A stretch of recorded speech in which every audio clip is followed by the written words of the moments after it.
คะแนน9-3ซูชิคะแนน93ต้นท้ายโดยบมีเสียงไปฮอตทันแล้วก็อัพยอดคนอื่นด้วยนอน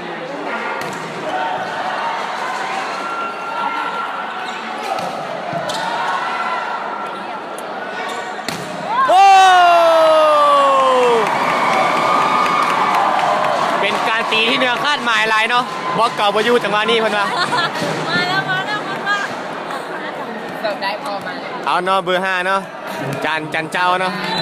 เดี๋ยวคะแนนต้นมาแล้วมันหมุนกล้องแล้วนะจันเจ้า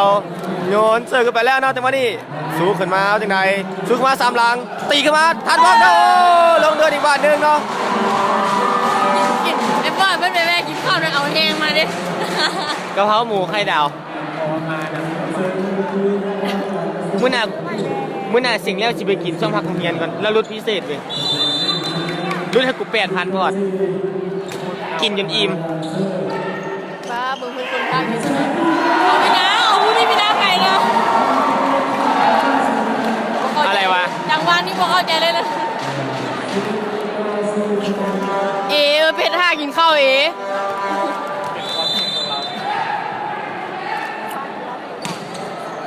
เสิร์ฟดี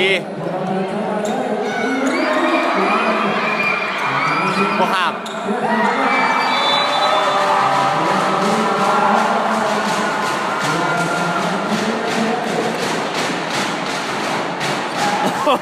ไม่มาขอเลยเอาไม่มาขอโอ้ยคะแนน11-5เนาะกลุ่มใหญ่สีนาได้11เนาะ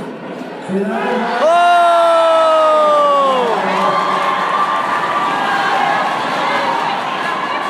ต่อพี่เอเนี่ยเบบี้แบดเบิร์ดตอนนี้คะแนนสีนานำเนาะ12-5คะแนนเนาะต้นนี้ค่ะคือจะนำแนวเราว่าเลยเรานำแนวให้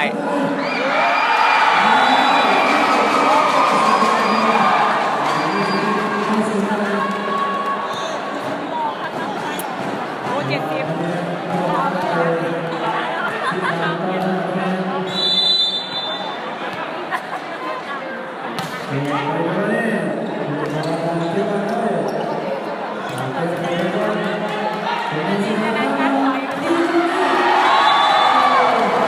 เบาๆแต่ได้เต็ม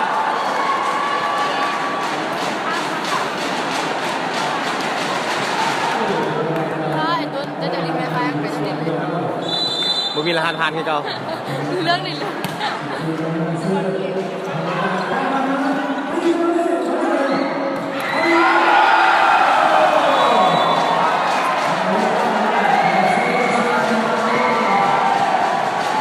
เนาะเป็นบานเป้าของกรมใหญ่เสนาเนาะเป็นคะแนนของห้องว่าการเนาะคะแนนตอนนี้6-14เนาะคะแนนกรมใหญ่เสนานำเนาะ14ห้องว่าการซื้อเข้ามาแล้วเนาะกรมใหญ่เสนาสู้ขึ้นมาสู้มาตีเลยดิโอ้เป็นการตีที่เนี่ยสั้นหลายเนาะเป็นการตีที่วาลิโบโลคิดว่าคาดถึง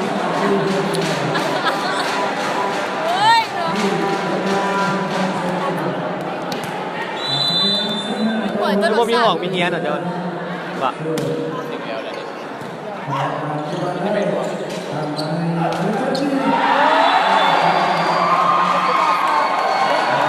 ็นว่าที่ตีเมื่อกี้ดีตะนางตามตะนางงาน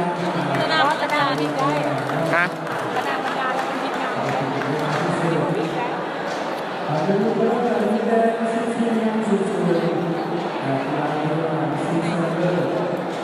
อย่างตีบานชิงชนะเลิศแล้วเอ็มมันจะหาคนเชื่อโอ้โหแล้ว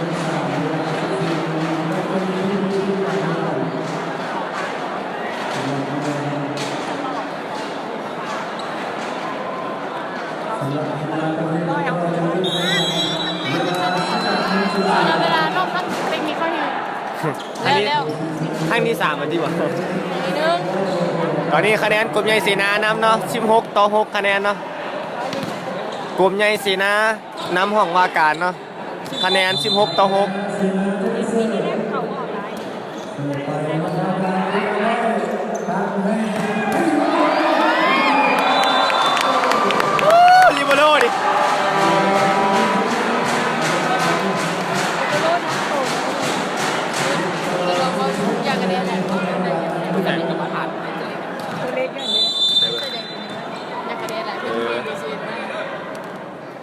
โอ้ยเมียเอ้ยจะกระแดะหลายเมียเอ้ยเบิ่งแต่ผู้บ่าวเลยเนาะ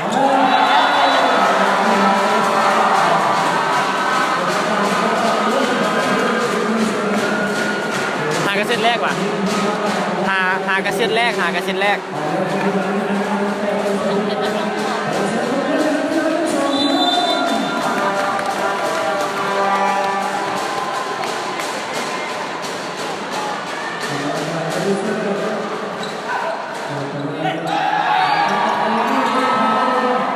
ชิวขนาด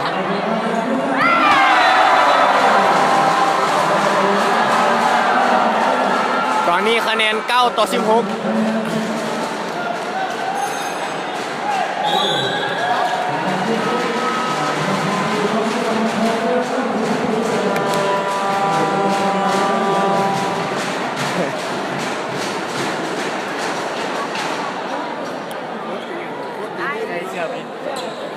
เอาแล้วสกายวีตัวนี้บักนี้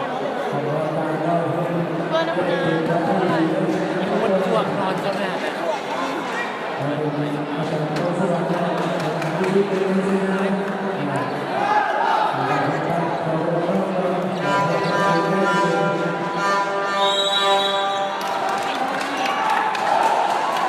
ฟ้าฟอดคนนั้นคนงามเลยตบมืออยู่นะไม่เห็นแน่นอนฟอดตาบ่ถึงสันนะ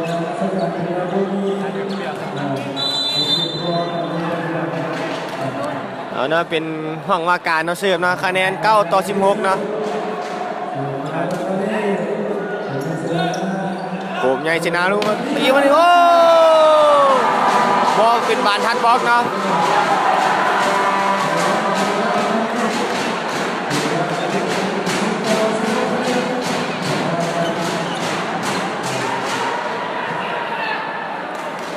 แต่ยังบ่ตื่นโอ้มันต้องตื่นเอา150มาพิษ กระเจ้ายังเมาอยู่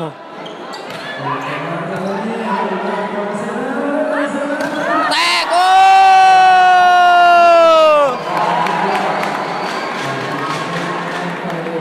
ลีโบโลเขาจากว่าของห้องว่าการเนี่ยคือว่าระบวมหลายเนาะจากมานี่3 หน้าตีสเตลีโบโลเนาะ มันจะพักไม่ได้โอ้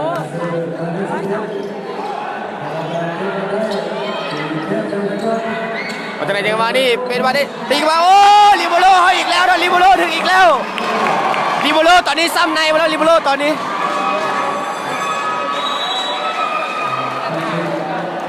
โอ้กลุ่มใหญ่เสนานี่ใส่ตะลีโบโลเนาะของห้องว่าการเนาะจังหวะนี้ระบุหมดแล้วทางวันนี้นี่หมอกนี่มือนี่บวมมาละ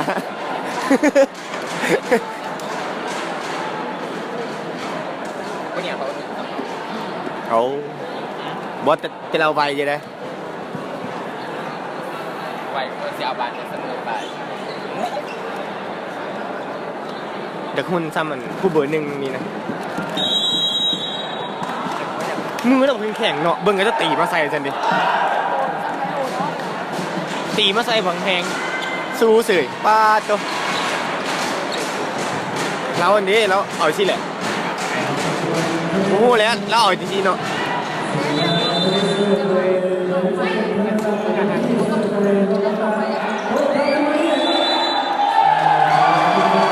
เป็นบานฟ้าของห้องว่าการเนาะคะแนนตอนนี้19-10เนาะ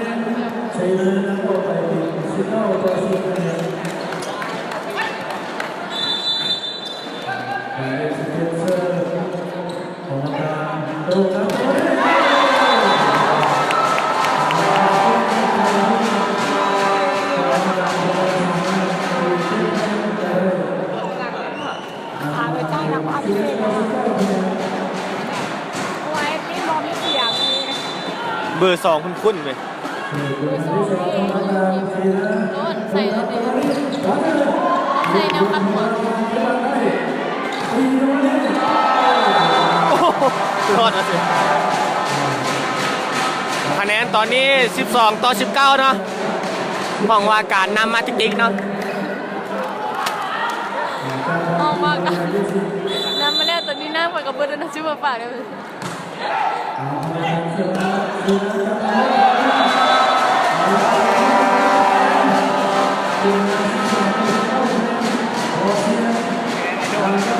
คะแนนตอนนี้13ต่อ19เนาะ นะไอ้ต้นจะไปพัก ห้องว่าการนำมาทิกเนาะ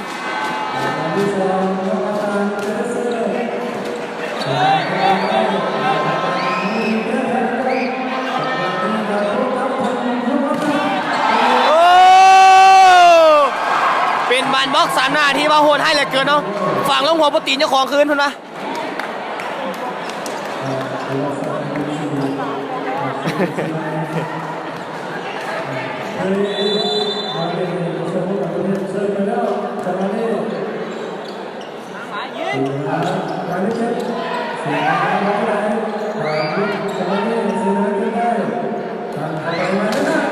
โอ้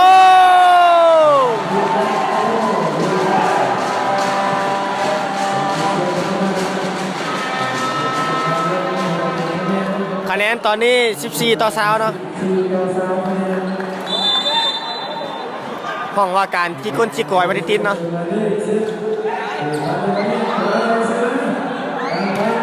โอ้เป็นบานอ้อยเนาะแล้วลูกนะฮะเป็นกินเลย นี่ดูนี่ ก่อนแล้วลูกนะฮะเป็นชิบลูก ต้น นะ อีนุ่นมันถามมาเจ้าอ่ะไอ้ต้นว่ะ บอแมนนาดีด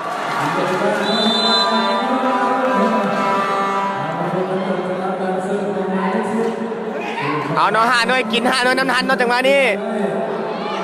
ตีมาแล้วโอ้เวลาหับบานลูกนี่แขนว่าจะเป็นเอาขาก็ได้เนาะ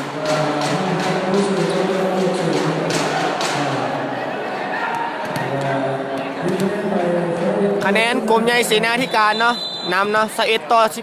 เสี่ยวคนพัน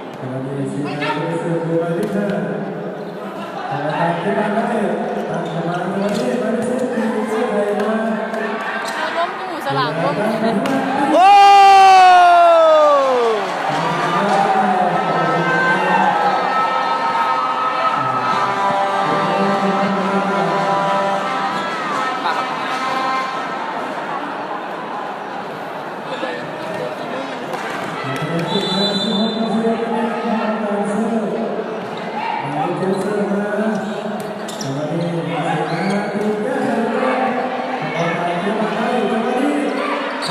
โอ้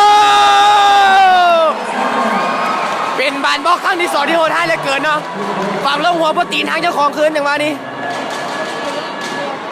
ผู้ตีก็ย้อมใจนะผู้ตีกันเลย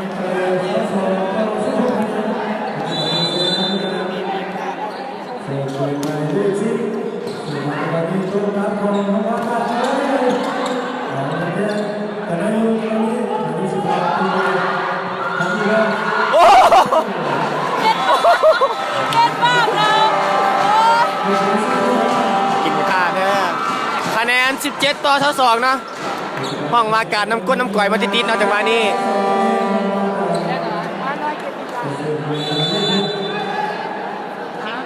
เป็นบาเซอร์ของห้องว่าการเนาะเป็นบาเซอร์บอกอีกเนาะโอ้คะแนนฟรีเนาะจังหวะนี้มาจากไหนกรมใหญ่เสนาธิการสกินหรือบอคะแนนทั้ง2ลูกเนาะฮะ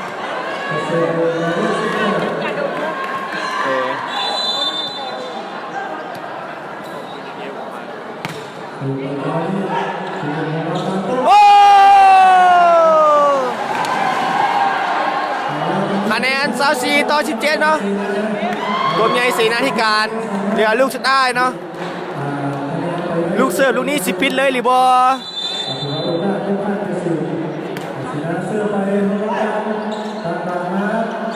โอ้บอลบัวแจนอนรอดมาทางกลางคะแนน18ต่อ24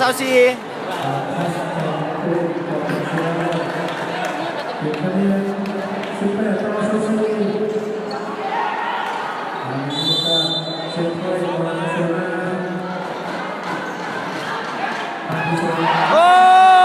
เสิร์ฟดีนะเสิร์ฟดีคะแนน19ต่อ24นำก้นนำก่อยมาได้ติดเนาะกลมใหญ่เสมนะสิปิดได้หรือบ่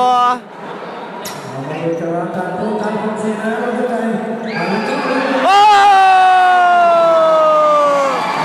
จบการแข่งขันเซตแรกเนาะคะแนนกลมใหญ่เสนา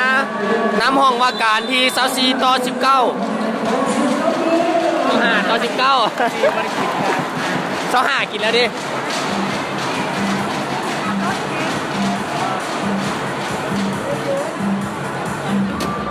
ได้บอลหนึ่งละโจบอลหนึ่งละ เฮ้อเฮ้อเฮ้อเฮ้ออู้อู้อู้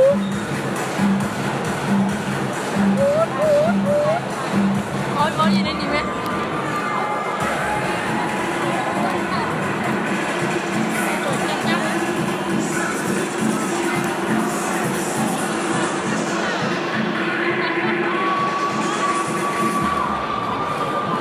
ไปไปเฮ้อเฮ้อเฮ้อเฮ้อ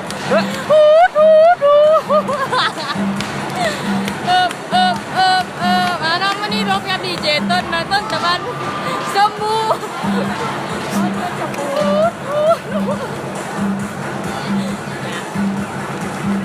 เสร็จแรกคือว่านำห่างอยู่หาแต้มเนาะของกรมใหญ่เสนาธิการตอนนี้โค้ชทางห้องว่าการเนาะกำลังวางแผนแก้ไขแผนการลิ้นไม้อยู่เนาะ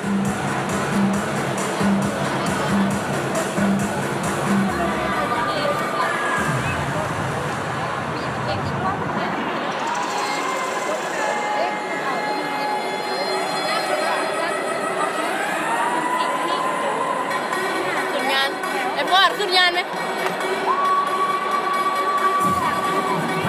ต้นแบ่งกล้องดูอีกว่ากล้อง อันไหน ฮะ เพราะมันตั้งเป็นเพราะเขาบริจาคดิได้ปินซะนี่ ตุ่น เอานะเริ่มการแข่งขันเซตที่2เนาะเสร็จแรกกรมใหญ่เสนาธิการกินตัวแบบงามๆเนาะ25ต่อ19เนาะเริ่มการแข่งขันเซตที่2ระหว่างกรมใหญ่เสนาธิการและห้องว่าการเนาะจะเป็นจ้างขนมเลยบักขอดจ้างแน่เข้าเศร้า ต้องให้กินก่อนเซตหนึ่ง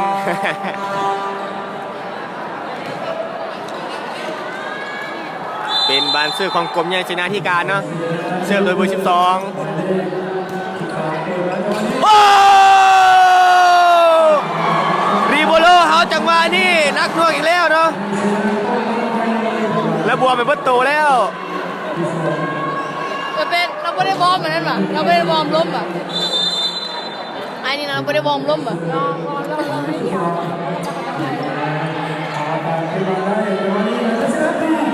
โอ้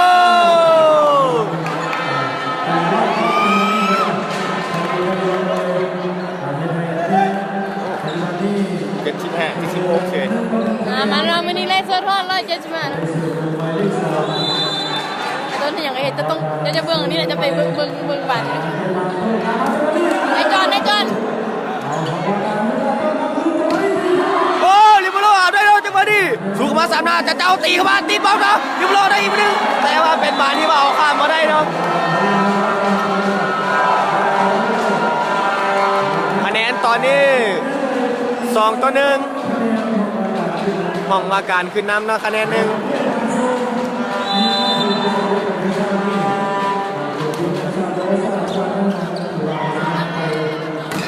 โอ้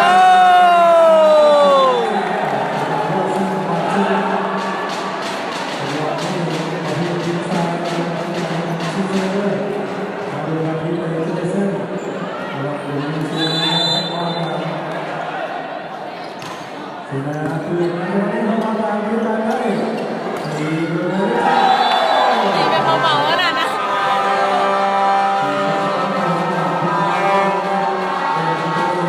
รถเมล์ที่ผ่านหลายคันนะแถวนี้มันเป็นรถเมล์หลายนะช่วงนี้ ตอนนี้คะแนน3 ต่อ 2เนาะซูชิเนาะเซตที่2เนาะหากก็เริ่มเซตที่2คะแนน3 ต่อ 2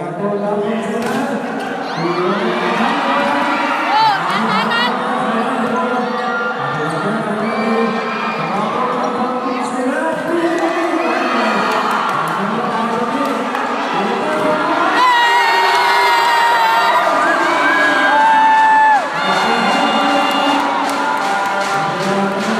นตอนนี้4ต่อ2เนาะห้องว่าการนำ2คะแนนแล้ว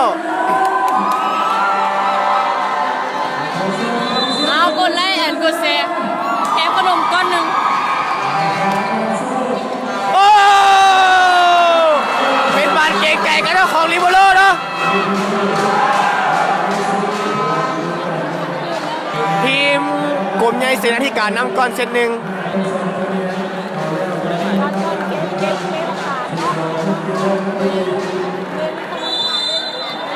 ตอนนี้คะแนน5ต่อ2เนาะห้องว่าการนำ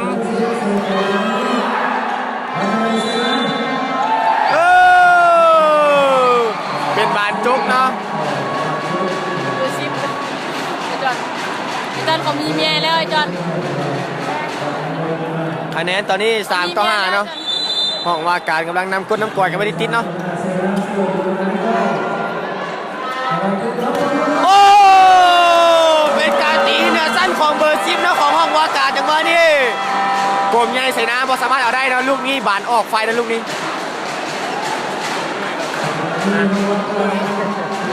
แพงดิ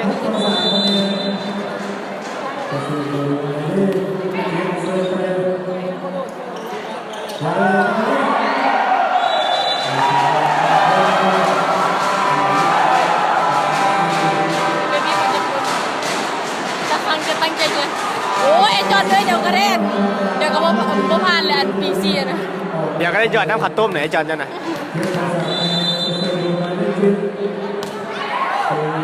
เรียกว่าเห็นเบี้ยจะเลยเป็นแล้วเบี้ยเราเลยนี่นะ โอ้ลิโบโรตั้งแต่เซตแรกมาแล้วเนาะเซต2จนถึงกระทุ้งกระทำเนาะจังหวะนี้แหละบวกมาแล้วแขนกับมือนะจังหวะนี้ลิโบโรนี่เอาแจมเข้าไปเต็มๆเลยเนาะ ไอจอนมาเบอร์ซีเบิร์นั่นเห็นรอเบอร์ซีเบิร์ เป็นบานเซิร์ฟของเบอร์5เนาะทางกลุ่มใหญ่เสนาธิการเนาะคะแนนตอนนี้4ต่อ7เนาะ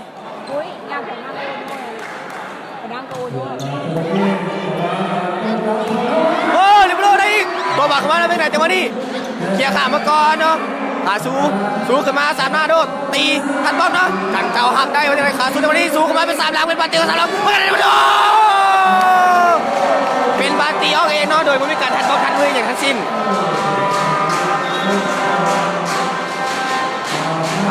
เป็นเวลานอกคาเทนิกครั้งที่1เนาะเป็นสกายเบส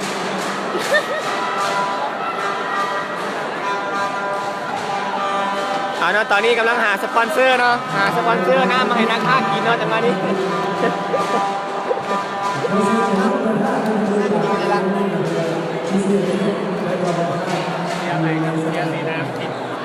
ต้น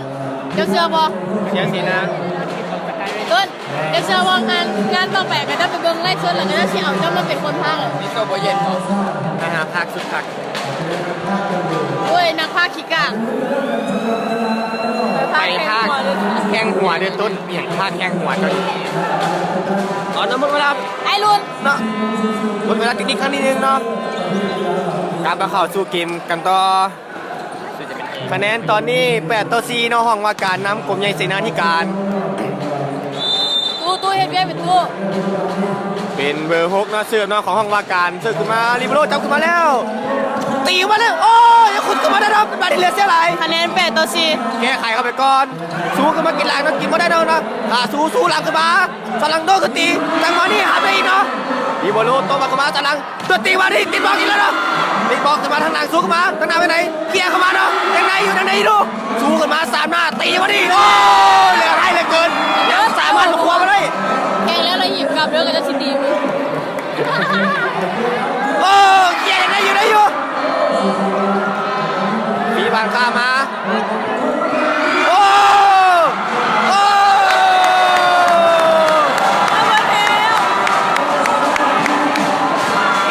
กลมใหญ่เสนาพักกันล่มทุลักทุเลแล้วถึงมานี่ เมื่อยโมเมนต์เล็กเมื่อย เก็บเสร็จจากแข่งฮะ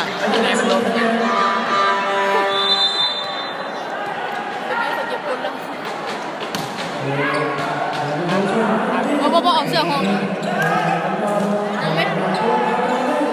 งามนี่นะเอาแทนเข้าไก่ว่ะ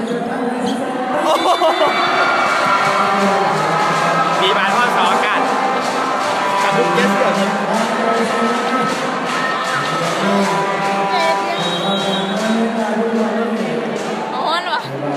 อนละ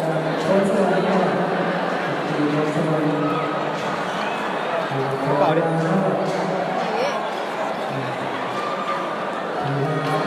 มักแต่ผู้พากนี่นะโอ้ขอบใจเด้อ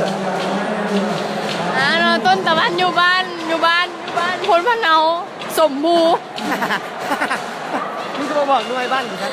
เหนื่อยไม่ยัง นี่ข้าวใส่เป็ดมาดิ โอ้ยจะเป็นเย่เนาะเบาเยอะ ได้นั่งเครื่องแตกหนึ่งอีนัดเลย ก็จะคือคน FC คนพากเด้ออยากเห็นหน้าดิบ่ต้องเห็นดอกเดี๋ยวจะสิตกใจ ผู้ ผู้พากเรามีเมียแล้วบ่ต้องมักโอ้เมียบ่ทันมีเด้อแฟนกับบ่มีคือกัน ยังก็ไว้วันนึง แฟนกับบ่มีเมียกับบ่มีคือกัน เป็นลูก แฟนหลายคนเลยล่ะ ไม่ต้องพูดโอ้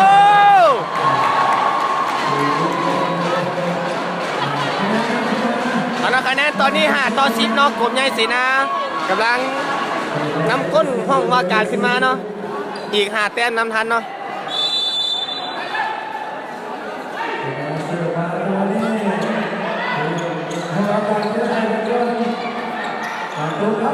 โอ้ลิโบโลถึงอีกแล้วลิโบโลเฮาเนาะ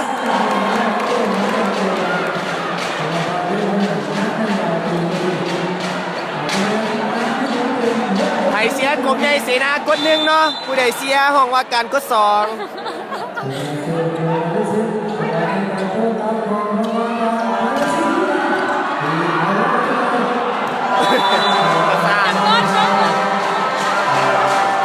คะแนนตอนนี้11 ต่อ 6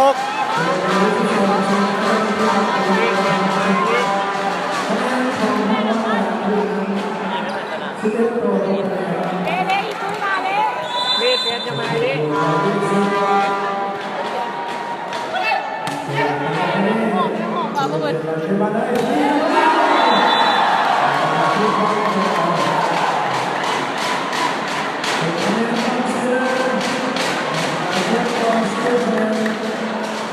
ยูใส่ไม่ใช่ปะยวนกลุ่มใหญ่พารา ต้นกับเจ้ากดหนึ่งอันนี้ต้นกับเจ้ากดห ยู นึ่ง กลุ่มใหญ่พาราโอ้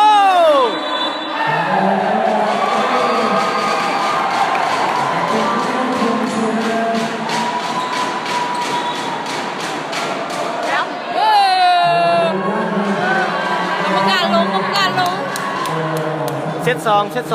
ซตแรกแมนกลุ่มใหญ่เสนาธิการนำคะแนน25 ต่อ 19เนาะนี่มันเซต2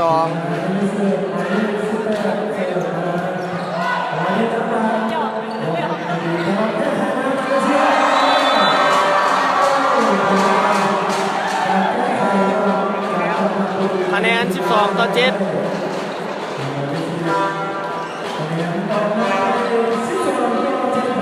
อุ้ยน้องเศร้าไว้เอาคู่นี้นะไปพลาดนะเต้นว่าเปิดเพลงเต้นต้นเปิดขึ้นเปิดลงกันมายังไปพากเขาจับกูเป็นแถวก็ได้นะ หลายบอกเลยต้น แต่ละคนนี่ลุมจับเลย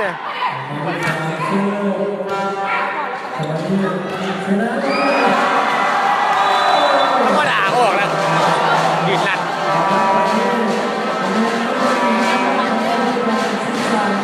โอเคสินะสีแดงข้างในสีแดงเป็นห้องว่าการเนาะสีฟ้าเป็นกรมใหญ่เสนาธิการ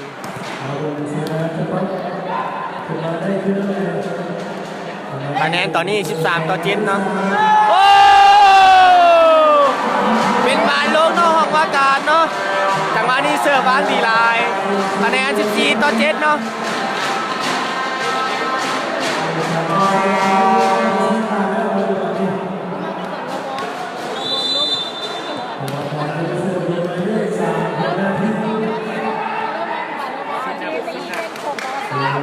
กลุ่มประวัติศาสตร์เนาะทีมมันยิงมันกลุ่มประวัติศาสตร์ชนะเลิศโอ้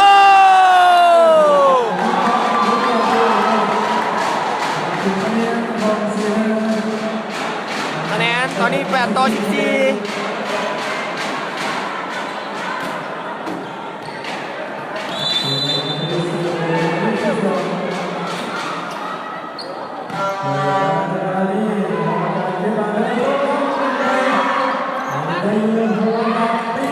โอ้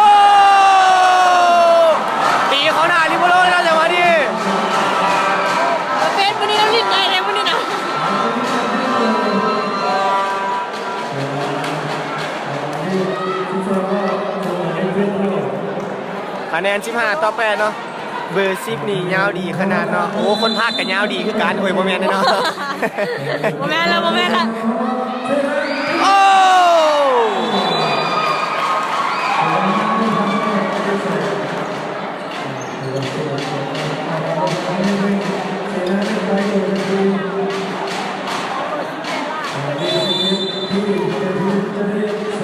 คะแนน9ต่อ15ออกโอ้คะแนน10ต่อ15เนาะ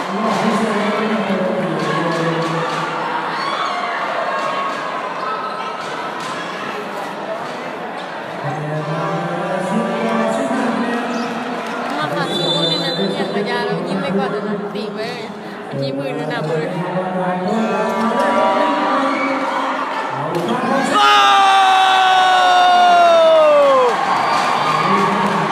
จังหวะนี้เอาจงเอาเสียงมาคุดเอาเลยเราฟังเป็นฟังมาจังหวะนี้โอ้ เอาเลยเย็นแล้วนะตอนนี้เนาะ เวลานอกติ๊กนิ่งเนาะคะแนนตอนนี้11ต่อ15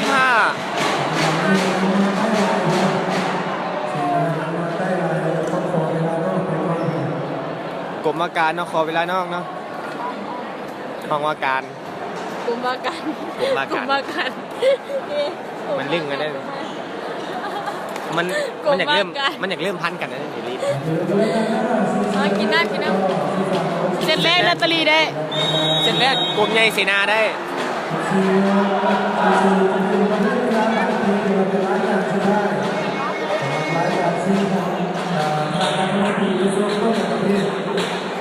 จับเสร็จแล้วอันนี้หากจะเริ่มเซตที่2เนาะกลางเซตที่2คะแนน11ต่อ15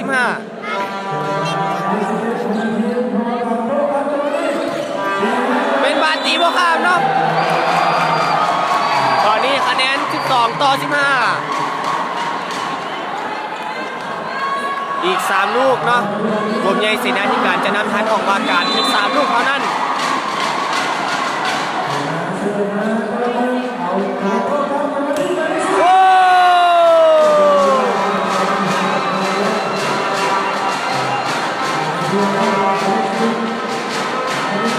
คะแนน16ต่อ12ลงไป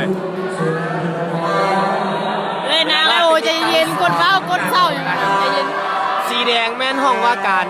กรรมการขอเวลาด้วย ขึ้น317เซน ป้าเดี๋ยวได้แล้วได้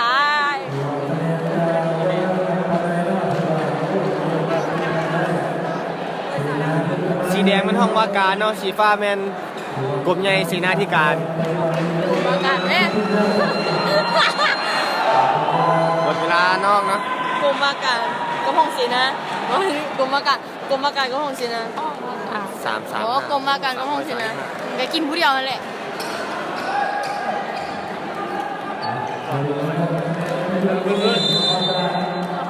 คะแนน16ต่อ12 เท่านี้ต้องยอมนะ โอ้ทันบล็อกเนาะคะแนน13ต่อ16เนาะอีก3ลูกนำทัน ให้น้ำโคตรแน่เลยให้น้ำป้อนสีเขียวเลยเอ็นนี่นะเป็นสีเขียว สีเขียวเป็นลิโบโลโอ้ติดบล็อกของเบอร์5แล้วลงเกินเนาะเอ้าเป็นการฟาวล์เนาะโอ้น่าเสียดายจังหวะนี้คะแนน17ต่อ13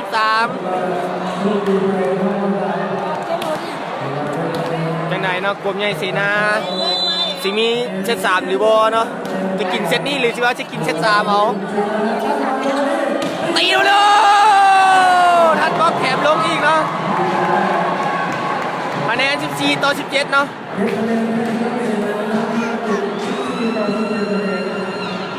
เสื้อขาวอันนั้นเสื้อขาว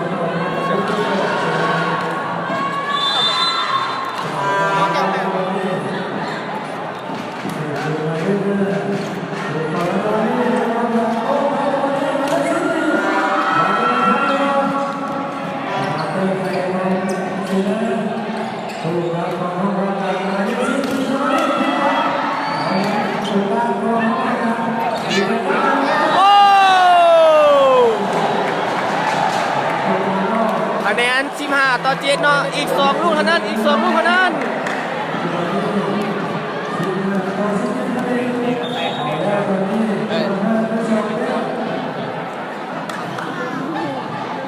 เอาละกลุ่มใหญ่สีนะที่การเนาะ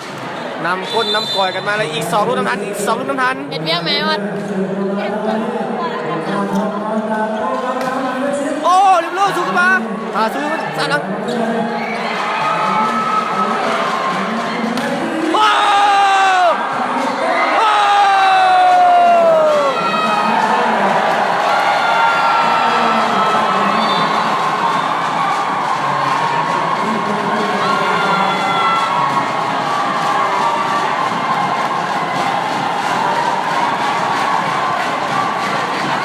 บ่มีอย่างย้ำ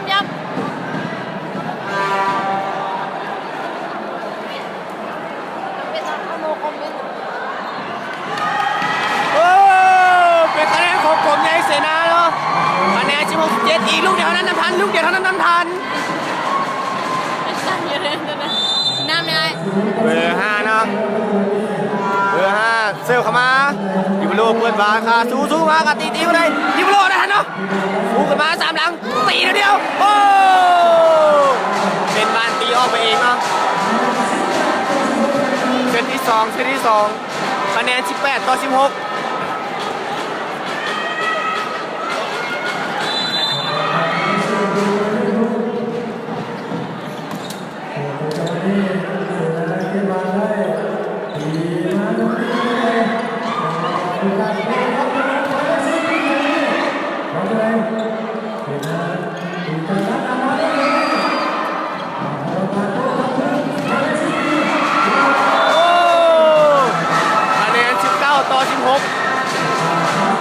เซตแรกกลมใหญ่สีหน้าที่การกินคะแนน25-19คะแนนเซตแรก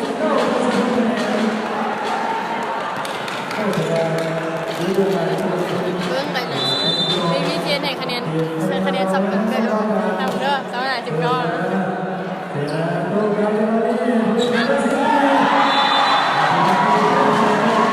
พอดีได้พักก่อนถ้าเราพอดีได้พักไม่หอดพอดีได้พักก่อนคะแนน17-19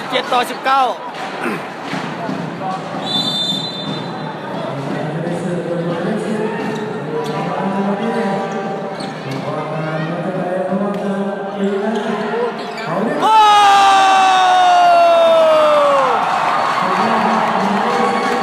FC เบอร์11เด้อมักแล้วเสยผม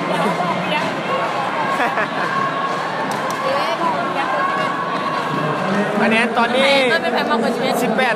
18-19คะแนนจะปิดเลย400แล้วปิดเด้อพวกเจ้ากรุณาออกด่วนคะแนนตอนนี้18-19คะแนนเนาะกลุ่มใหญ่สีนาที่การนำมาติดๆเนาะ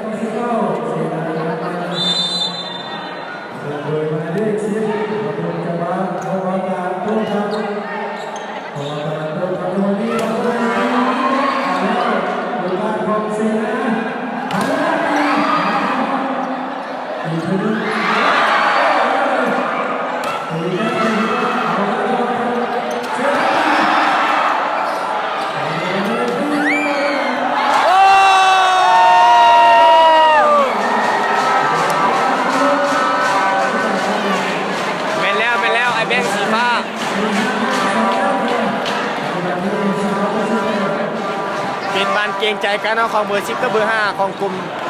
ใหญ่สีนาธิการบางการดูนะดูคือมันติดเสือบัวข้ามเนาะของเบอร์10คะแนน19-20เนาะเป็นคะแนนเป็นเกมที่ตึงหลายเนาะอาหารบ่แซ่บเนาะกินกันบ่ลงสั่งกันเลยไอ้ต้นเนี่ยคันเรามิดเนี่ยแล้วมันจะขับไปโอ้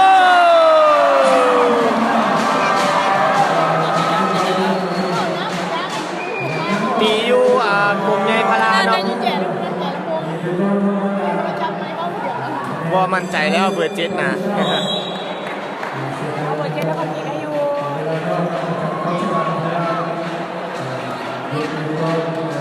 เจ้าบ่เป็นหยังแล้วว่าขอบใจเด้อที่ไล่ให้เบิ่ง โดยเป็นอย่างอันนี้ยาเท่ามึงลักฮุกลบหนึ่ง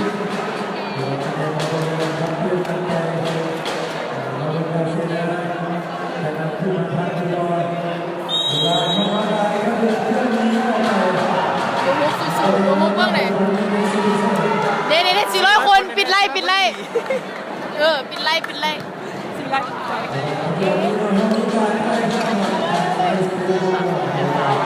ปิดน้ำคนภาคเด้อถึงฮอด400 คนนี่คะแนน21 ต่อ 19ของว่าการนำ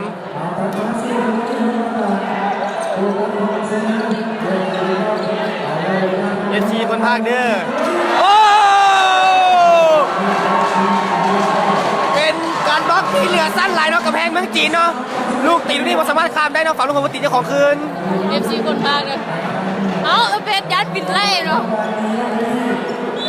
คะแนน21เนาะ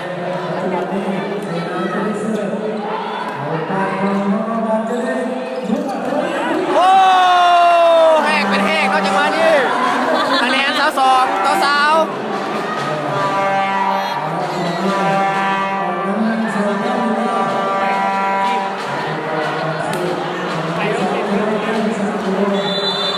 ลืม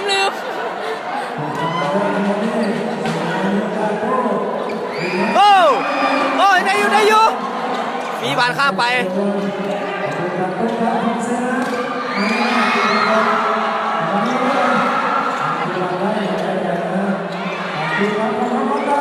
โอ้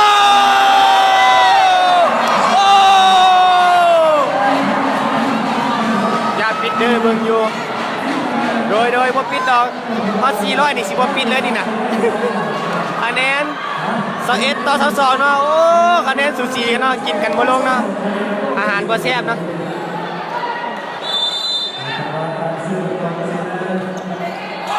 โอ้เจอพลาดเองเนาะของกลุ่มใหญ่เสนาธิการคะแนน23 ต่อ 21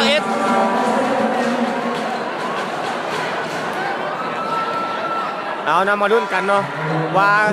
กรมใหญ่เสนาธิการจะปิดเซตนี่หรือบ่เนาะ โอ้โหคุณอะไรเอ่ย ถ้าปิดบ่ได้ก็มีเซต3แน่นอนเนาะ มีเซตห้า ดูโอ้ มีเซตห้าเซตสามตามก้นตามไกลเข้ามาแล้ว คะแนน22 ต่อ 23เนาะอีกแต้มเดียวเนาะแต้มเดียวเท่านั้นเนาะกรมใหญ่เสนาธิการอีกแต้มเดียวเท่านั้น เป็นจุดก็มาก็เป็นประเทศที่มีจะเกิดรอบทีมนี่ต้องกลุ่มใหญ่ตลอด เอาเดี๋ยวคะแนนนำนี่โอ้เบอร์10ตีแห้งหลายเนาะจังหวะนี้เอาจงเกษียณเป็นคนเอาเลยเนาะทางกรมใหญ่เสนาธิการเนาะฟังเป็นฟังเนาะ โอ้ยโน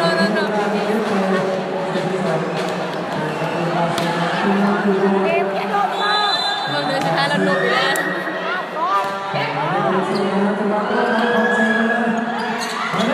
โอ้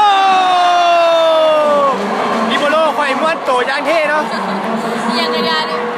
23 ต่อ 24เนาะโอ้ยใจที่ขาดน้องคะแนนเลยเนาะ มันตัวเป็นคนภาคใต้ต้นเป็นคนแย่เช่นนั้นยี่นั้นอันนั้นก็ ผิดพวันเหมือนกัน แพนด้า พอลูกอ่อนตีดีแท้คะแนนเท่า3 ต่อ 4โอ้เซตที่ 2 เป็นห้องว่าการเนาะปิดด้วยคะแนน25 ต่อ 23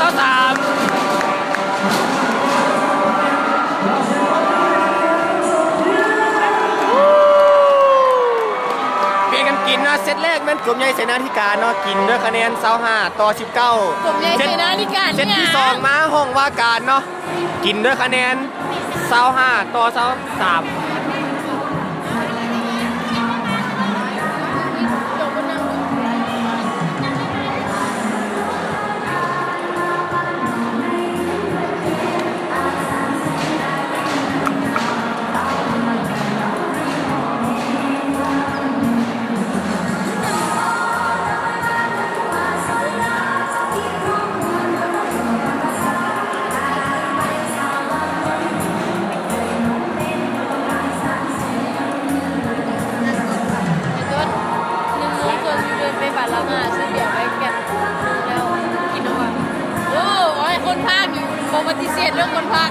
ไผเสียห้องว่าการกดใจเนาะไผเสียกรมใหญ่เสนาธิการกดไล่เนาะ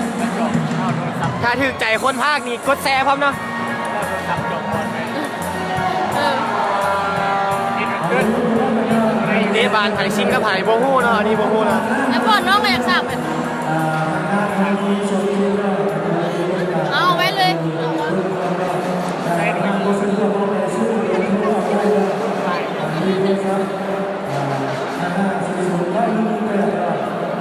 ใช้หน่วย แจกเบอร์เลยเล่นไปนี่เอาเลยเล่นไปนี่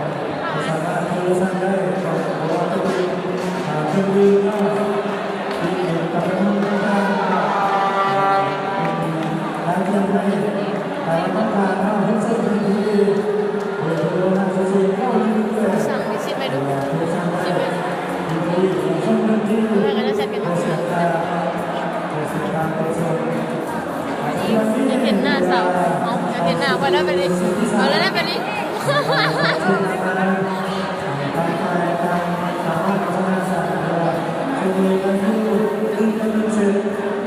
แต่บอก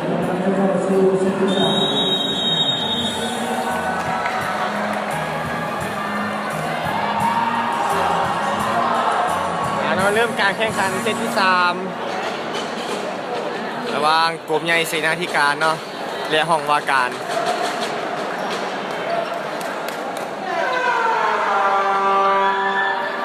ค่อยแล้วก็รถเมล์นี่เดียวนี่หลายเนาะรถไฟ คือกับเจ้าเลื่อยไม้นี่แหละ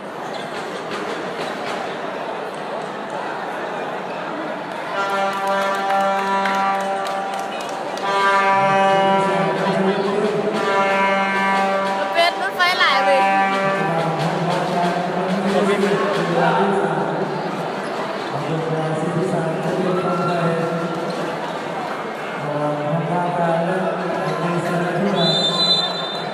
เด้เห็นแล้วว่าคนภาคน่ะพี่ต้นชมพูเนื้อคนภาคน่ะ จะเป็นสอบเบิ่ง ติดต่องานได้เด้อ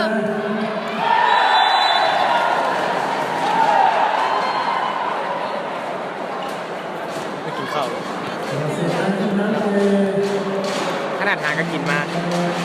ขอบคุณ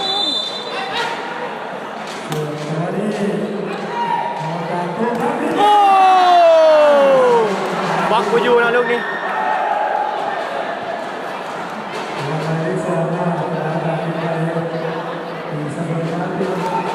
ที่นั่นมีคนมาแอดไอ้ต้นเลย มึงว่าเว้าหลายๆแบบนี้ เงินว่าเท่าไหร่เช้าบัดไป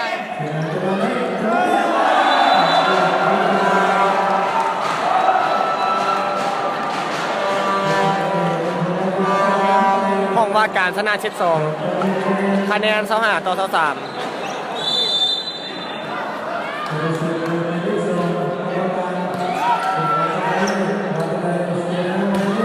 โอ้ตียัดเซบล็อกออกนะคะแนนตอนนี้2 เท่า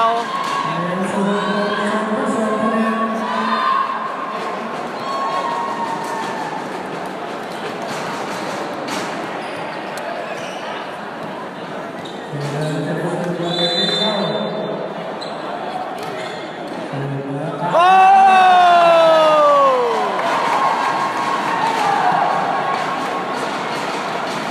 คะแนน3 ต่อ 2กรมใหญ่เสนาธิการนำเนาะ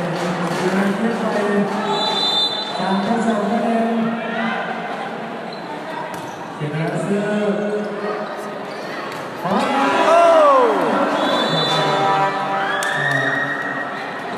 ้เบาๆแต่ได้แต้มเนาะ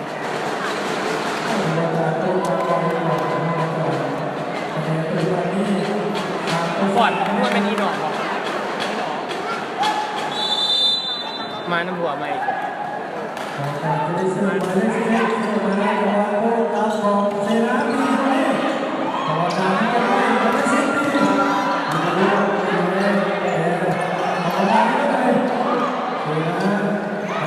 โอ้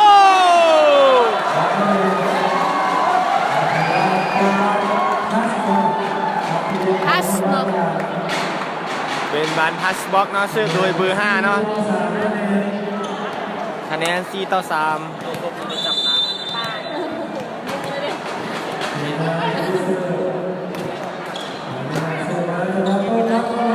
โอ้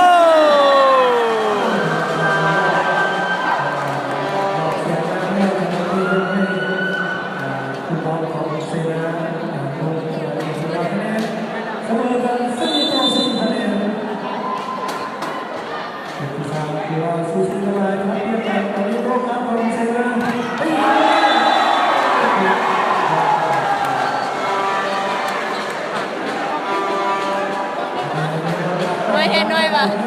ไม่ใช่เห็นอย่าง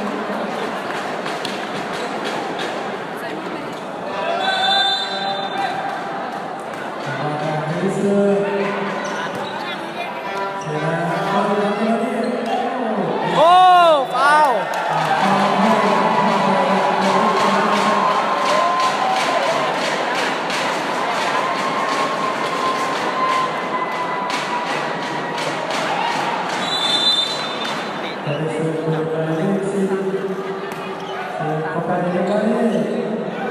โอ้มาได้เนาะลิบูโลเกี่ยวเข้ามาได้โอ้4 บาทเนาะ4 บาทน่าจะได้เหลือเกิน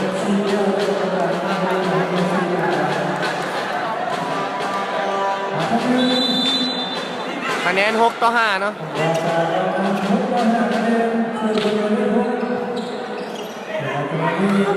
โอ้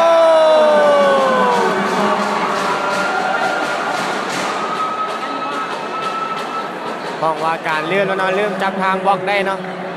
แผนการดิ้นของกรมใหญ่สีนา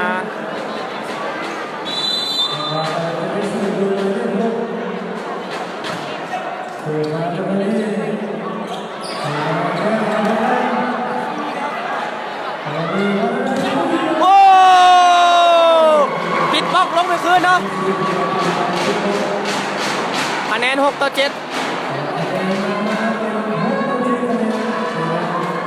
เสิร์ฟโดยเบอร์18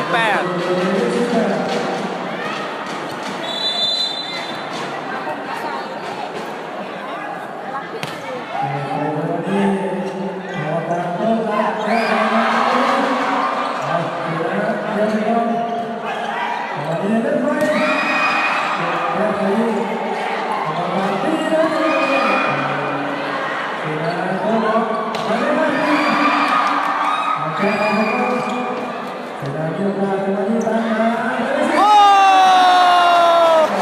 ตีออกไปเองแล้วคือมัวเป็นบางเยอะเลยเดี๋ยวขออนุญาตจิบต้อง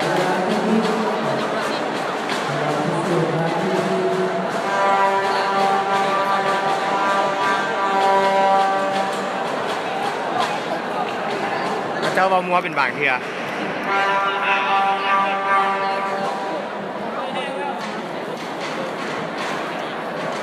เห็นน้องฟ้าที่บอกป๋าโดนจะไปโมโห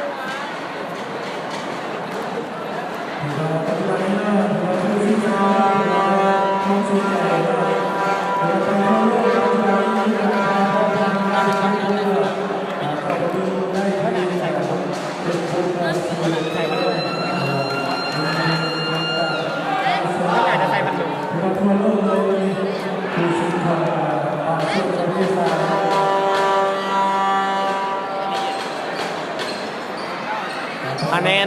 8-6ห้องว่าการนำกรมใหญ่เสนาธิการ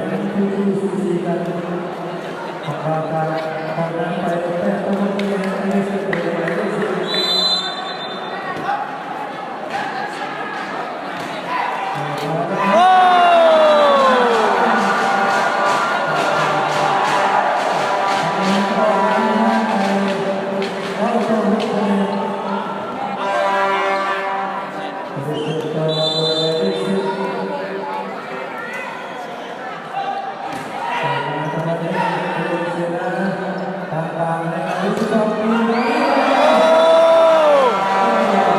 คะแนน10-6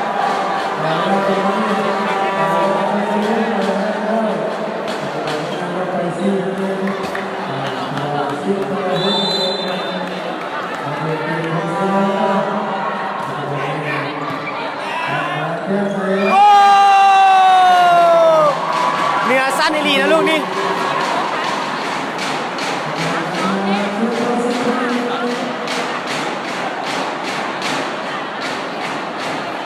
การล็อกที่เงียบเนียนหลาย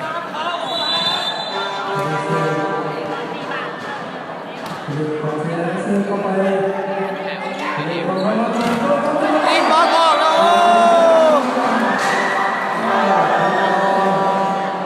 คะแนน11-7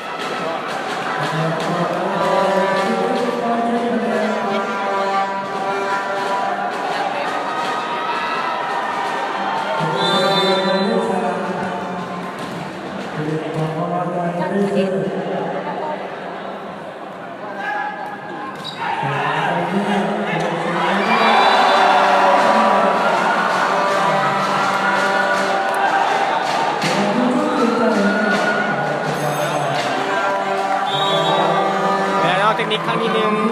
ทางกลุ่มใหญ่เสนาธิการ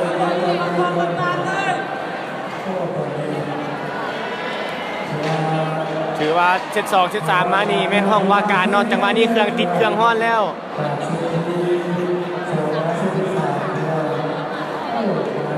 คนเชียร์ของว่าการถ้าเบิ่งนี่มีแต่คนเชียร์ของว่าการจะเปิด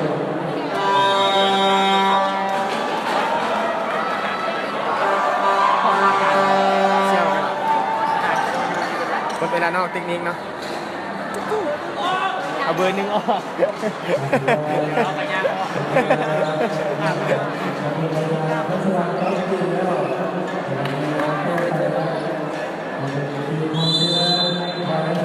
ห้องว่าการสู้ๆห้องว่าการมาแล้วเนาะ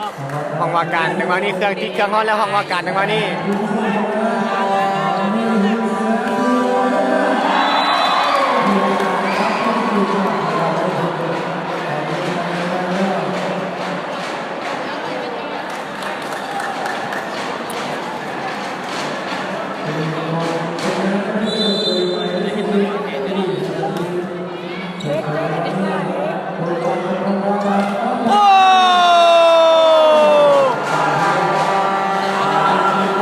เกินเนาะเบอร์7เขากลับขึ้นแรกแล้วเนาะฟอร์มดีแล้วนะเบอร์7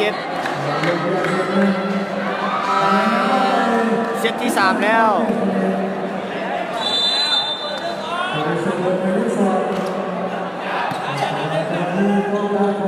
โอ้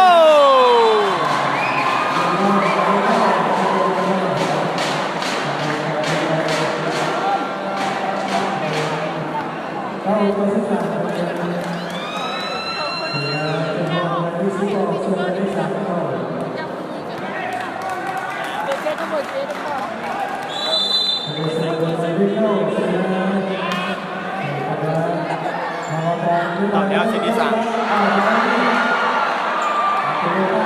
เซตที่1แมนกลุ่มใหญ่เสนาธิการได้เนาะคะแนน25-19เซตที่2แมนห้องว่าการเนาะได้คะแนน25-23คะแนนตอนนี้14-9ห้องว่าการนำ14-9เนาะห้องว่าการนำกลุ่มใหญ่เสนาธิการ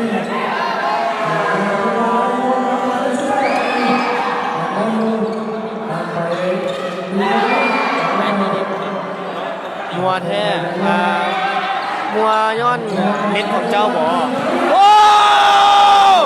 โอ้ลูกนี่เป็นการตีที่มันเท่งเหลือเกินเนาะกลุ่มใหญ่เสนาโจกเสียเป็นคนอะไรเรื่องฟังเป็นฟังเนาะตี3 ใน 5ว่ะแม่นแล้วโอ้ให้แห้งหลายเนาะให้แห้งหลายลูกตีเมื่อกี้นี่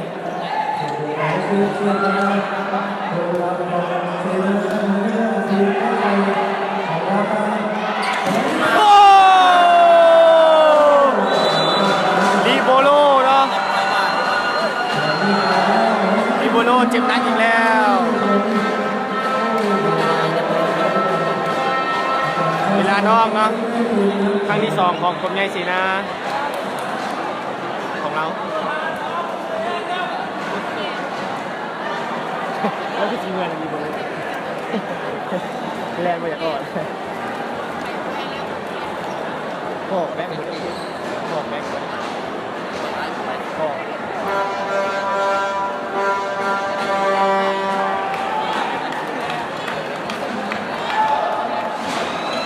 ตี ตีจักเสร็จแล้วเซตนี้เซตที่3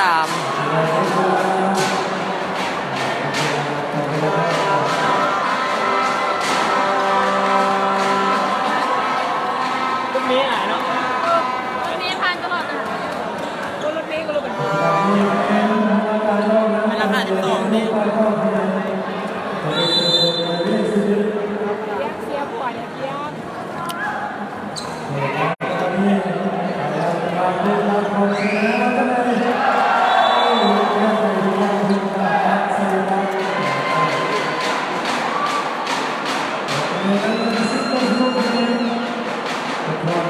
คะแนน10 ต่อ 16กลุ่มใหญ่เสนาธิการนำมาติดเนาะ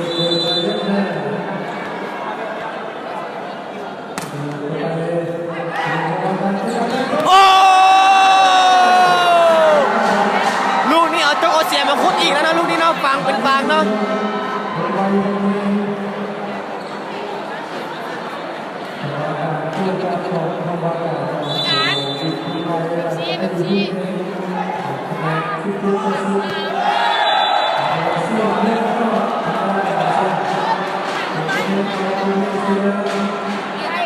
คะแนน11 ต่อ 17เนาะอีก6ลูกเนาะจะนำทันห้องว่าการหรือบ่โอ้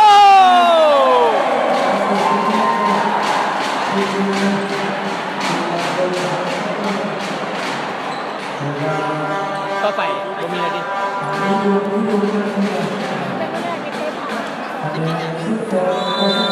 มีบ้านดิมีแล้ว โอ้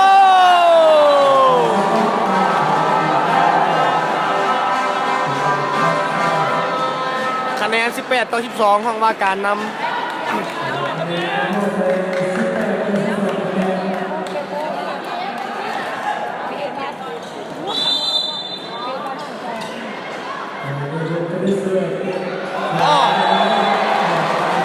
เป็นบานเชิงออกของเบอร์6เนาะ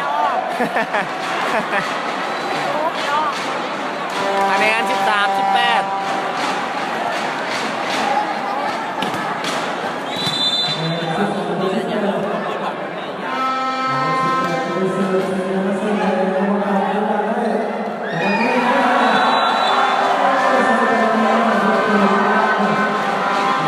คะแนน19 ต่อ 13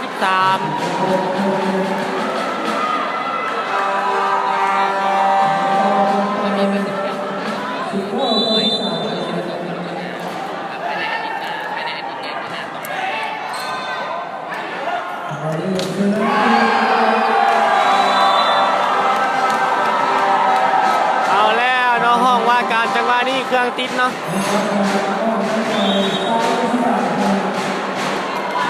เป็นเวลานอกของคุณใหญ่เสนาธิการเนาะโอ้ถือว่าเซต3นี่ห้องว่าการนี่เครื่องติดแล้วเนาะหยุดบ่อยู่เอาบ่อยู่เนาะตีจังไดก็จับบล็อกได้จับทางได้ทั้งนั้นผมใหญ่เสนา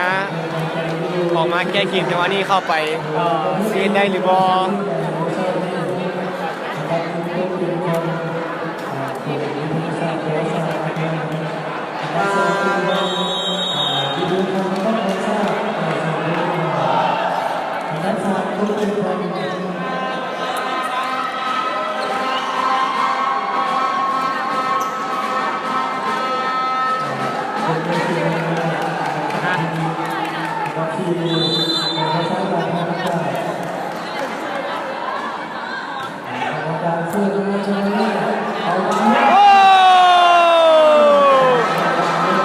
คะแนนตอนนี้21 ต่อ 13เนาะโอ้คะแนนห่างเหลือเกิน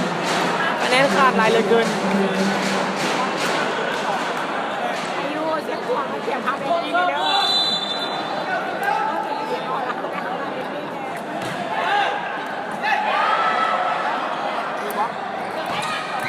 โอ้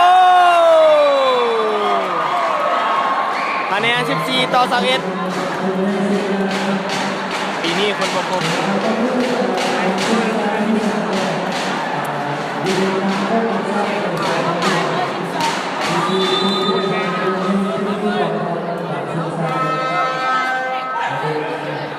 คะ คะแนนห้องว่าการนำ21ต่อ14โอ้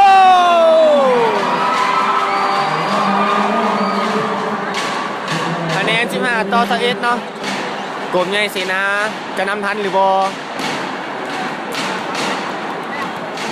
ตอนนี้ห้องว่าการยุดบ่อยู่เอาบ่อยู่เนาะเครื่องติดเครื่องฮอนแล้วนี่โอ้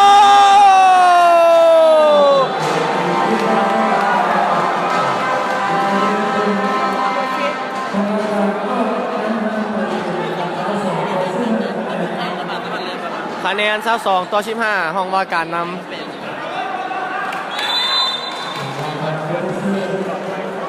ฮะ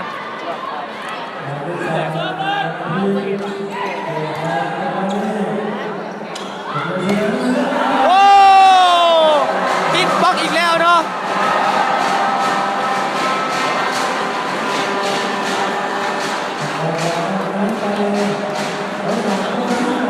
คะแนนเท่า3ต่อ15ชนะคนละเซตเนาะเซตแรกเป็นกลุ่มใหญ่เสนาเซตที่2เป็นห้องว่าการเซตที่3ตอนนี้กำลังจบเกมเนาะโอ้เริ่มใจพอแล้วตอนนี้คะแนน24ต่อ15ห้องว่าการปิดเลยนะลูกนี้เซตทำอินหมาบอเซตที่3แล้วคะแนน24ต่อ15ลูกเดียวเท่านั้นห้องว่าการโอ้เป็นห้องว่าการชนะกลุ่มใหญ่เสนาธิการไปเนาะด้วยคะแนน25ต่อ15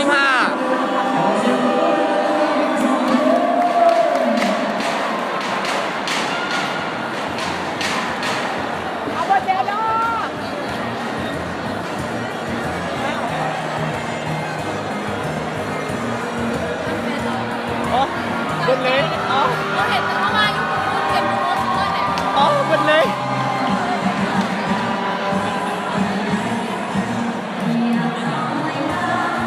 เอาไผ่เสียห้องว่าการเนาะกดใจรัวๆเนาะไผ่เสียห้องว่าการไผ่เสียกลุ่มใหญ่เสนาธิการกดไลค์รัวๆเนาะ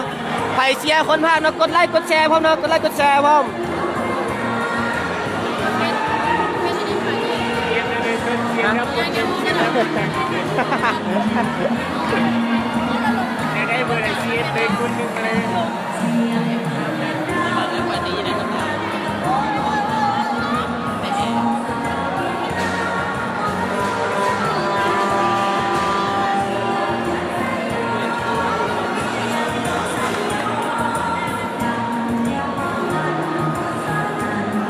เบิ่งจากเกมแล้วเนาะห้องว่าการกล้าลิ้นขึ้นเนาะอยู่เดินใดชีไปเสียอยู่เดินลักห้าเนาะกลุ่มใหญ่พารา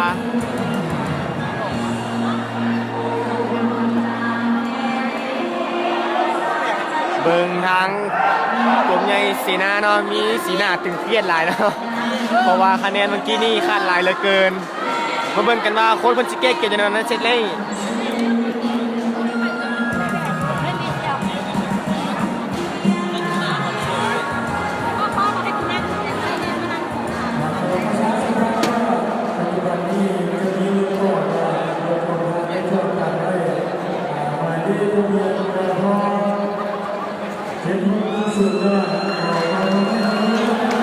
เอาเนาะเริ่มการแข่งขันเซตที่4ซึ่งห้องว่าการเนาะนำไปแล้วกินไปแล้ว2เซตเนาะ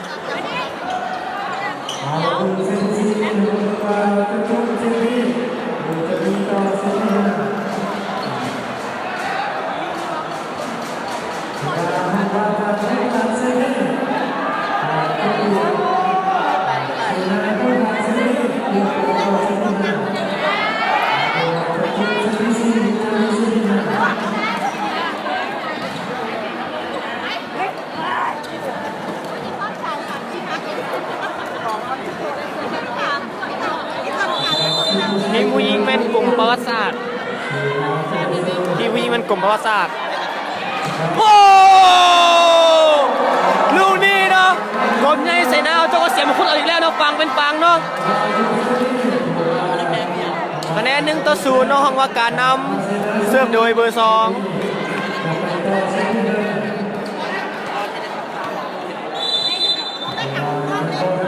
เสือกเข้ามาแล้วนะโดยห้องว่าการกรมใหญ่เสนาโอ้เป็นบานเก่งใจกันเนาะของลิเบโร่กับเบอร์12ของกรมใหญ่เสนาธิการคะแนน2-0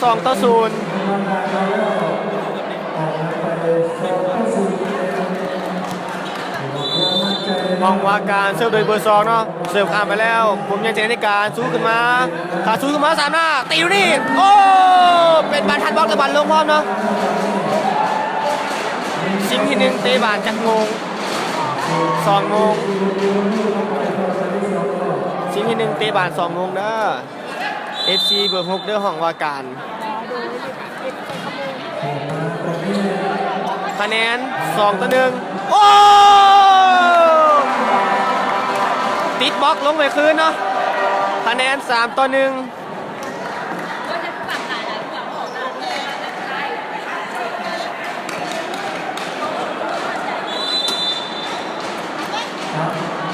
ห้องว่าการช่วยโดยเบอร์11ตัวใหญ่เสนาสู้ขึ้นมา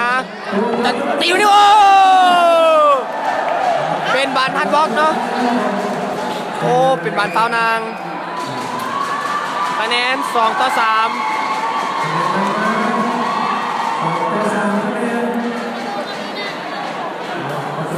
กลุ่มใหญ่ศินาธิการเสิร์ฟโดยเบอร์9โอ้ลูกที่รอดบางขาเนาะของเบอร์9เนาะ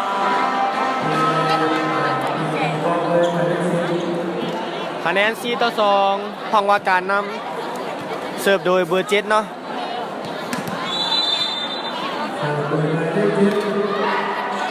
ลิเบโร่เปิดขึ้นมาสู้มาเพ่งตีเลยดิโอ้ลิเบโร่ขึ้นมาได้จังหวะนี้เอากลับคืนมาเป็นบานแก้ไขข้ามไปก่อน3 หน้าตีโอ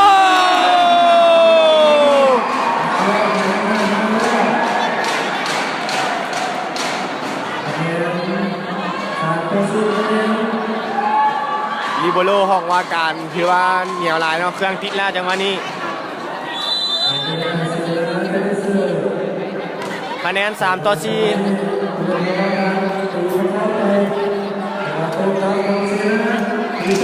โอ้ออกกลับมาได้เนาะออกกลับมาได้บ่ออกกลับมาได้เนาะเป็นบานแก้ข้ามไปลิเบโร่จำมาฟรีบาลนะจังหวะนี้ยอดแต่ลิเบโร่เข้ามาได้เนาะช่วยเข้ามาได้อีกแก้ไขข้ามไปก่อนอ้าวโอ้เป็นบานเกรงใจกันอีกแล้วเนาะของทางกรมใหญ่เสนาธิการห้องว่าการตอนนี้เหนียวลายเนาะ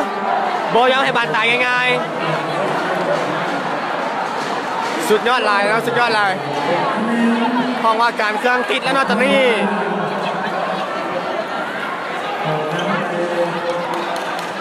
เสิร์ฟโดยเบอร์6เนาะของห้องว่าการคะแนน5-3โอ้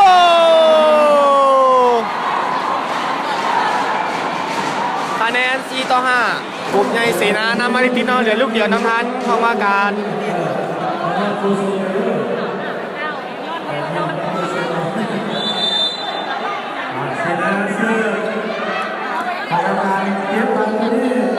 สามารถตีขึ้นมาได้ปะลิโบโลจับขึ้นมาได้บาน3 นอกตีขึ้นมาตีบอลอีกแล้วเนาะ3 หน้าขึ้นมาตีอยู่นี่โอ้เซตที่4แล้วเซตที่4แล้ว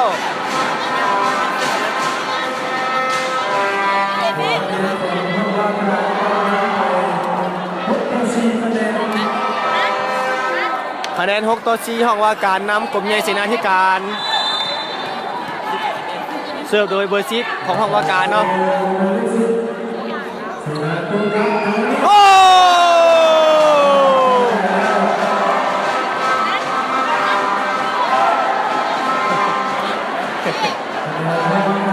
นี่ไงพี่นี่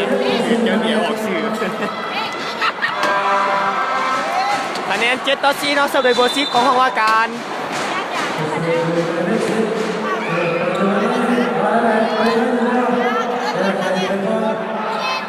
เป็นบานฟรีจังหวะนี้ตีมาโอ้ครับผม อกแต่ว่าเอาขึ้นมาได้เนาะ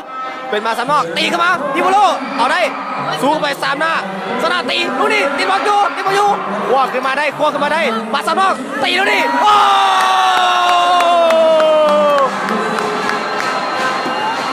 ไทยน้ำห้องว่าการน้ำเนาะคะแนน8-4ยุคแข่งใดนี่อ้ายยุคแข่งนครหลวงเนาะ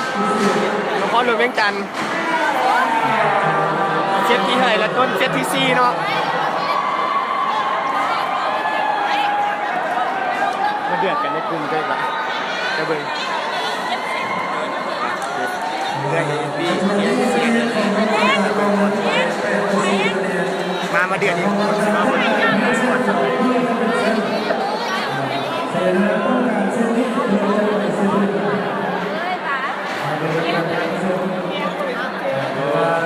ตีอยู่ใส่ตีอยู่กลุ่มใหญ่พาราลักหน้าใครได้2เสร็จแล้วห้องว่าการได้2เสร็จแล้ว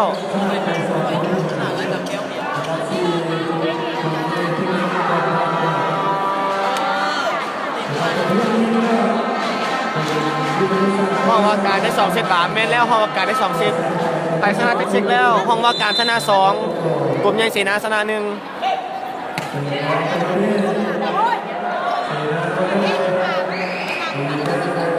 เจขามาจังหวะนี้เป็นบาสโนตีโบรีบรับไปแล้วลูกเดียวรีบรับเลยหายวับเลยแล้วตีลูกนี้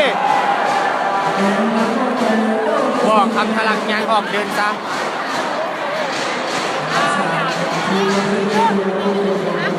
ไทยกินก้อนกลุ่มใหญ่เสนากินก้อน1เซตเนาะเซตที่2เป็นห้องว่าการเซตที่3ก็เป็นห้องว่าการเนาะโอ้ดิบโลคุณได้โอ้แต่ผมไม่เคยเอาซวยงานอย่างนี้เบางานอาหารงานอาหารครบรอบ71 ปีปีนี้ทีมกลุ่มใหญ่เสนาขาดตัวเก่งโชว์โดยเบอร์18เนาะของกลุ่มใหญ่เสนาคะแนน9-5ของว่าการนำเป็นบานตีอ้อเนาะคะแนน6-9เนาะกลุ่มใหญ่เสนาธิการนำมาติดๆเนาะเบอร์10ตีโหดเกินแม่แล้วเบอร์10เครื่องติดแล้วเนาะจังหวะนี้เครื่องฮอดแล้วเบอร์10ของว่าการเขา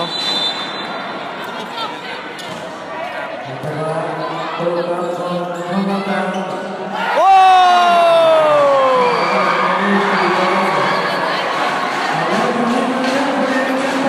ตอนนี้7-9นะโอ้สูสีหลายแล้วอีก2แต้มนะกลุ่มใหญ่เสนาชิน้ำทันของว่าการลิบออีก2แต้มเท่านั้นเป็นทำไมไม่รู้เราโอ้ดิบโลเอามาได้อีกแล้วเนาะมาสำหรับตัวเซตีแล้วผู้สึกว่าห้องว่าการนี่เนาะเบอร์10คือตีอะไรเป็นแต้มเท่านั้นเนาะเซตกินี่ไผ่กินต้นเซตกินี่ห้องว่าการกินเสิร์ฟโดยเบอร์3ของห้องว่าการ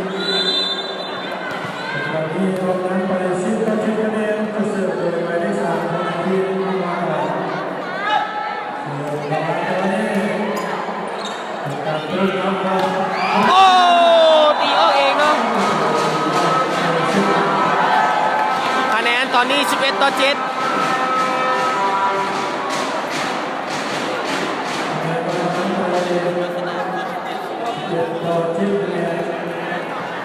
เสิร์ฟโดยเบอร์3เนาะห้องว่าการเฮ้ยเสิร์ฟข้ามมาแล้วตรงมาขึ้นมาบาสามหน้าไปตีดิโบโลสู้ขึ้นมาโดนบาสามหน้าอีกนึงตีมาดิโอ้ติดบล็อกแล้วทางเจ้าของคืนเนาะเจอบล็อกใหญ่ของกลุ่มเสนาธิการเนาะเบอร์10ออนไลน์เขาซื้อเข้าไปคัดทีมชาติได้เลยเราก็อยู่ทีมชาติเนาะเพื่อปิดมาเบอร์12เซอร์เบอร์10ตรงกันมาตีดูดิยังบอตายนะจะพูดขึ้นมาได้อยู่ฟอร์มาดิบโลขึ้นไปเร็วผู้ชิดตีสามนอกเป็นบาเดียวโอ้คะแนน9-6 ต่อ11เนาะอีก2ลูกเท่านั้นเนาะกลุ่มใหญ่เสนาธิการชินำทันห้องว่าการเลยบ่เป็นไปแล้วเนาะของห้องว่าการเนาะคะแนนเท่าไหร่แล้วคะแนน11 ต่อ 9ห้องว่าการนำกลุ่มใหญ่เสนาธิการ16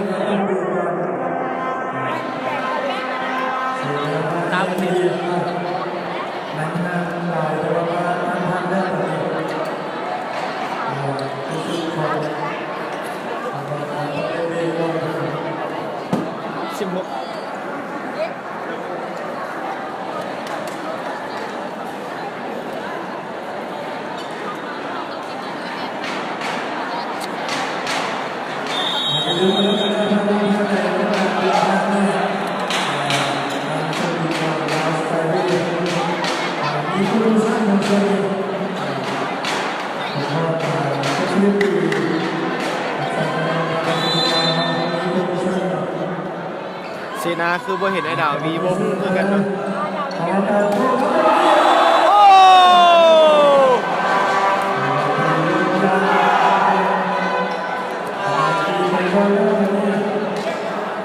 พอลูกอ่อนจัดเจ้าเริ่มเมื่อยแล้วที่กับเจ้าจับบล็อกหลายนี่โอ้เลยเมื่อย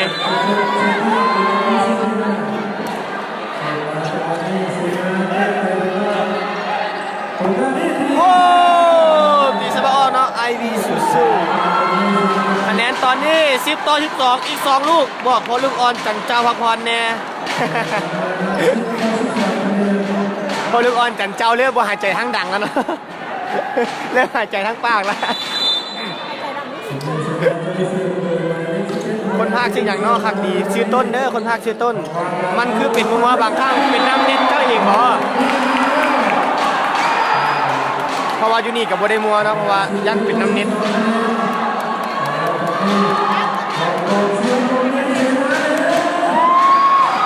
คะแนน11 ต่อ 12เนาะกรมใหญ่เสนา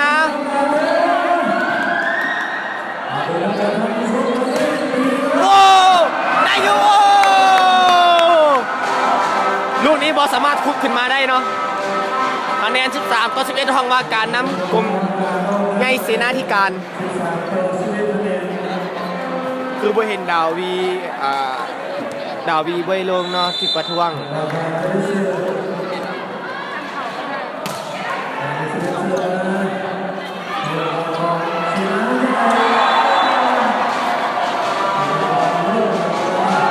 ต้นแก้ว หอยแอ่เนาะเศร้าแล้วเด้อเศร้าแก้วยืนแล้วเด้อไหวในต้นแก้วนะวันนี้เสิร์ฟโดยห้องว่าการเบอร์11คะแนนตอนนี้14 ต่อ 11ห้องว่าการนำโอ้เสิร์ฟออกเองเนาะโดยเบอร์11คะแนน12 14เบอร์10ห้องว่าการชื่ออย่างอ้ายคุ้นๆหน้าเบอร์10ชื่อเปเล่เบอร์10ชื่อเปเล่บอกอ้ายเปเล่ออกมือให้พอทุกคนแดงตีอีกแล้วนะโว้ถือว่าห้องว่าการนี่เบอร์10ขึ้นเท่าใดแล้วแม่นเตรียมปินคะแนนตลอดเนาะบาททุกหน่วยเสิร์ฟโดยเบอร์7ห้องว่าการ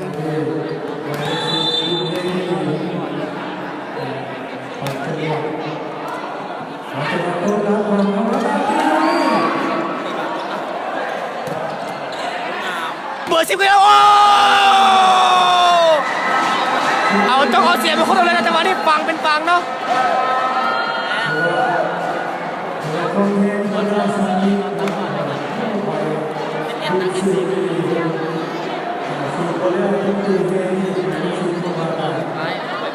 ให้นำเซตห้องว่าการนำ2เซตเนาะ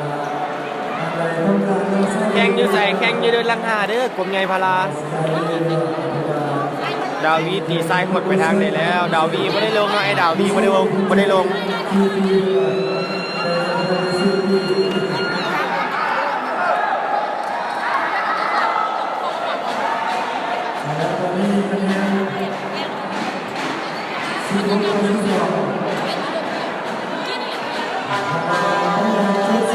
ม่แล้วเนาะเบอร์ชิปขึ้นมาได้แตกมาท่านนะฟังเป็นฟังนะบล็อกเอาไว้อยู่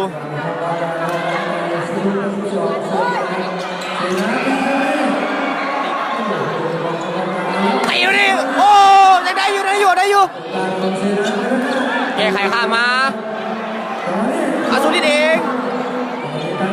สนาตีดูดิโอ้ยยังประมาณบ้างเนาะ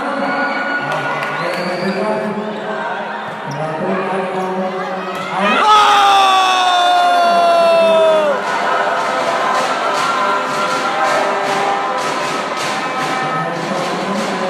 ว่ามีดาวดีคือมีจุดอ่อนลงไหล ลงก็ได้เพราะว่าดาบแล้ว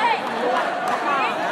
ชินทองก็ได้ลงแล้ววันนี้ตอนนี้ผมการผมกีฬาเนาะทีนี้เก่งกีฬาวันนี้ทุกคน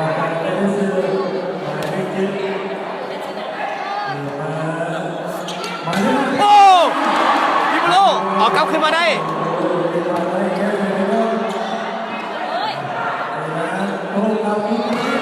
โอ้เป็นบานลมเนาะเบอร์ชิปอย่างน่าหวานเบอร์ชิปอยู่ห้องว่าการเนาะ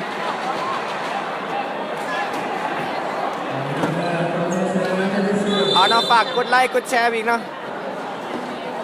เชิญโดยเบอร์5โอ้คะแนน17 ต่อ 14กรมใหญ่เสนานำขึ้นมาแล้วเนาะ14คะแนนห้องว่าการ17คะแนนกรมใหญ่เสนาชินำทันหรือบ่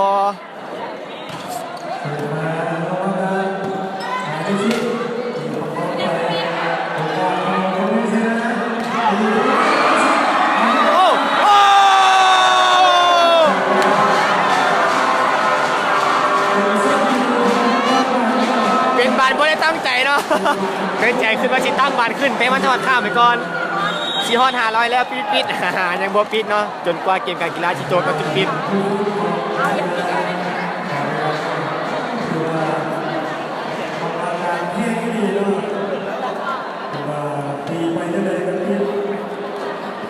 ป็นกระปัดคนดังนะคนแอนสลอนคนแอนดังเลยสินี่แหละคนแอนนะ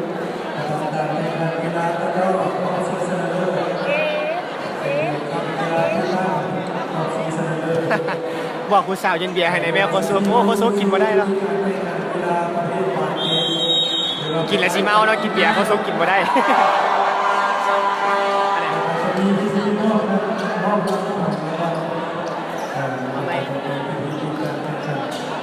หมุนกล้อง ว่าไม่ได้ยิน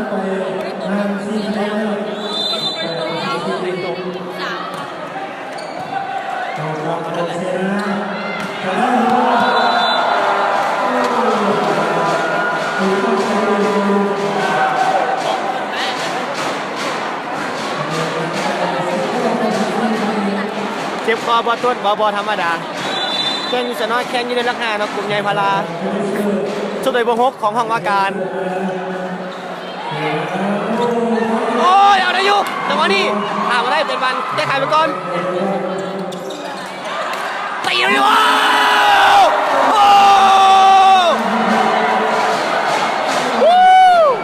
ห้องว่าการมาเนี่ยสั้นทีรีเนาะถึงมาเซตแรกที่เสียไปแต่การบอลเป็นอย่างน้อยว่าน้ำเก็บเอาเซต2เซต3ได้เนาะแม่นแล้วฮอบซิงคะแนน20 ต่อ 14เนาะห้องว่าการนำโอ้ฝากคนพาเจ้าของคืนเนาะเบอร์10ห้องว่าการนี่ขึ้นตีก็เป็นแต้มเนาะขึ้นบล็อกก็ได้แต้มเพื่อกันเนาะ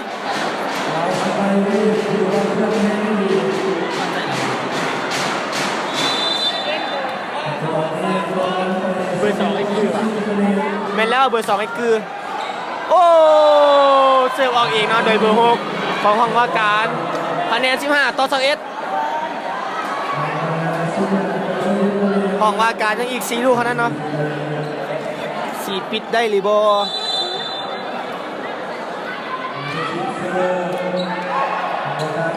ตีเลยดูเบาๆแต่ได้แต้มเนาะเสิร์ฟโดยเบอร์10ของห้องว่าการเวลานอกของกรมใหญ่เสนาธิการ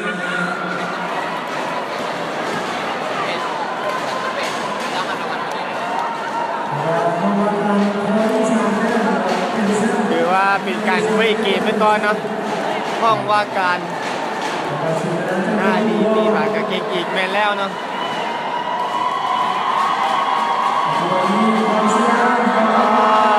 นี่เป็นบรรยากาศข้างๆข้างๆเนาะของกองเชียร์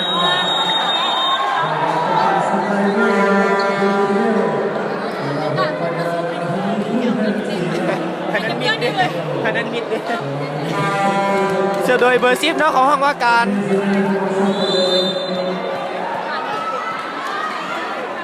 เสิร์ฟไปแล้วโอ้เริ่มแล้วนะเริ่มบอกอาบาแล้วจิตใจมันยืนเพื่อนโตแล้วอยู่นำคะแนนมาแล้วตอนนี้คะแนนเท่า3ต่อ15คะแนนเท่า3ต่อ15เสิร์ฟโดยเบอร์10เนาะมองว่าการยังส่งลูกคนนั้นน่าจะปิดได้หรือบ่โอ้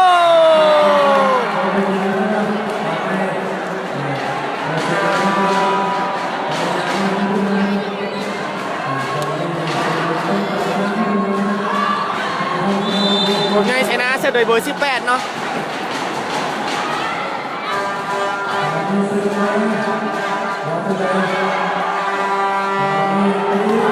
ติดบล็อกโอ้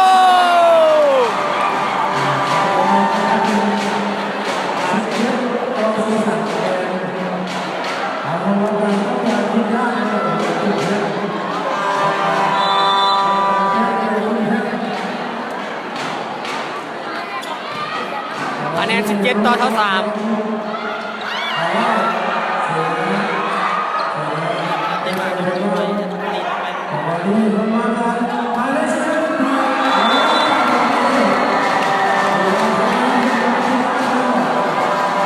คะแนนเท่า4ต่อ17ลูกเดียวเท่านั้นเนาะ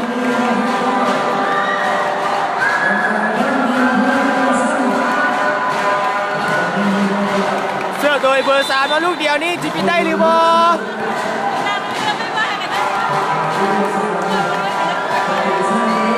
เอิบเสิร์ฟไปแล้วลมเปิดมาโอ้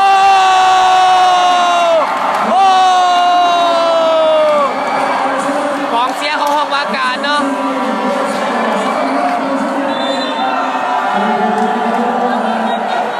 เป็นทั้งห้องว่าการชนะกลุ่มใหญ่ชนะให้การเข้าไปเนาะ3ต่อ1เซตเนาะจบเกมการแข่งขันห้องว่าการเอาชนะกลุ่มใหญ่ชนะให้การไป3